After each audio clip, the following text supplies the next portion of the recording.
nous posons les problèmes de l'immigration. Ce serait pour utiliser et favoriser le racisme.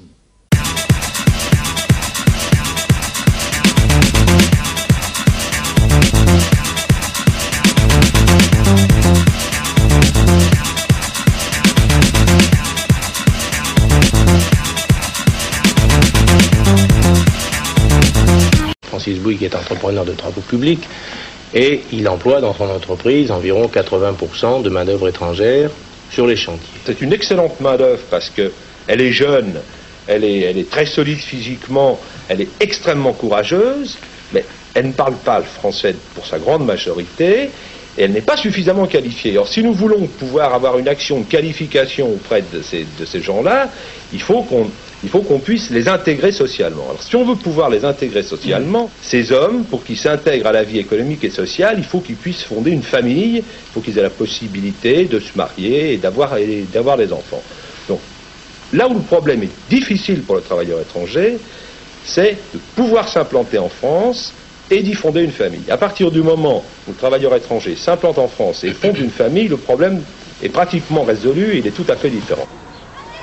Valéry Giscard d'Estaing comblera les vœux de Francis Bouygues en promulguant la loi du regroupement familial en 1975. Ce qui est intéressant dans cette histoire, c'est qu'on dit l'économie a besoin d'immigrer. C'est du pipeau. Les patrons ont besoin d'immigrer pour payer moins cher leurs employés dans la restauration et dans le bâtiment et pour faire peser une pression sur les salaires des locaux français ou étrangers réguliers. Il y a aujourd'hui 500 000 emplois. D'ailleurs, le patronat organise une concurrence, quoi. Mais évidemment, Marx disait, c'est l'armée de réserve du capitalisme.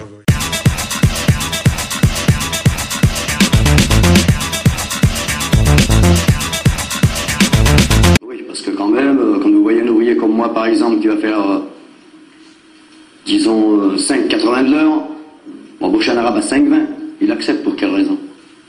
Et il vous fait du tort. Exactement. Alors où je travaille, ma foi, ça commence à devenir que de ça. Alors entre nous, c'est pas tenable. C'est-à-dire que vous avez à vous défendre contre cette concurrence. Ah oui, il le faut. Et vous avez déjà essayé de leur expliquer que ce qu'ils faisaient, c'était pas correct? Qu'est-ce que vous voulez leur expliquer? À quoi ça sert? À rien. Ils sont soutenus par les chefs. La plupart du temps, moi je connais des patrons ici qui sont soutenus par les patrons.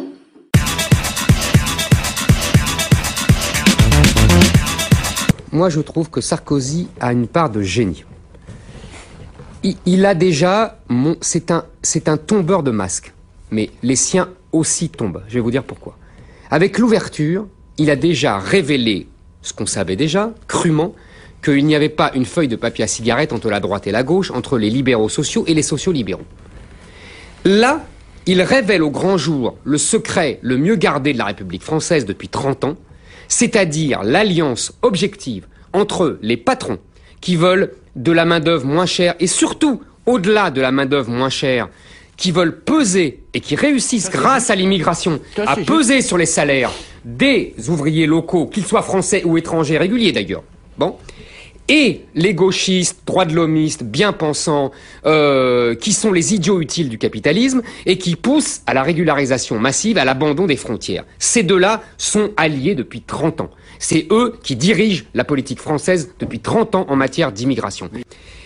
Et qu'est-ce qui se passe? En même temps, il fait une loi pour dire je suis contre l'immigration zéro, et il permet la régularisation. Donc il donne des gages au patron. Oui. Et qu'est-ce qui se passe? Évidemment, tout le monde s'engouffre là-dedans et il se retrouve complètement dos au mur avec Hortefeux qui est là à dire non, pas de régulation massive, pas de régulation massive, mais il est obligé de lâcher des lestes parce que, quand Sarkozy dit c'est la loi, mais dans sa loi, il a donné des verges pour se faire battre. Et à l'arrivée, on aura une régularisation qui dit être au cas par cas, mais qui touche entre 200 et 500 000 personnes.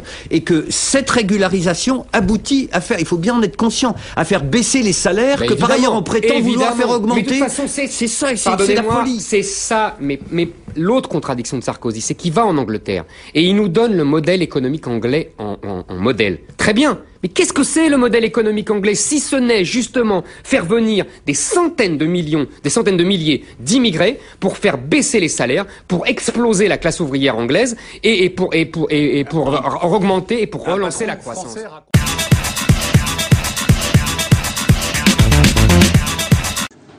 la vraie identité du Parti socialiste et des socialistes européens, parce que pour faire l'Europe, il faut quand même le faire avec d'autres, c'est d'organiser un continent capable d'assurer l'échange, parce qu'on n'est pas là simplement pour empêcher les plus pauvres que nous de faire venir leurs produits, parce que si c'est ça le protectionnisme, pas pour nous. Parce que qu'est-ce que ce serait comme conception, finalement, de la solidarité à l'égard du Sud, si par rapport à des produits fabriqués par le Sud... Ça, c'est la rhétorique de gauche pour ne rien faire. Non, je pense que c'est quand même très important de défendre le sous-prolétariat indien, c'est vrai. Mais ça n'est pas ce qu'attend votre électorat. Ah bah, je suis désolé, mais je crois qu'on a aussi une mission internationaliste. On n'est pas là simplement pour être des protecteurs de nos propres citoyens. Enfin, pour répondre aux besoins de main-d'œuvre qui sont grands, eh bien, le rapport Attali veut 50 000 immigrés en plus tous les ans. Il faut faire cette éducation du pays pour qu'il apprenne que désormais son avenir, c'est le métissage.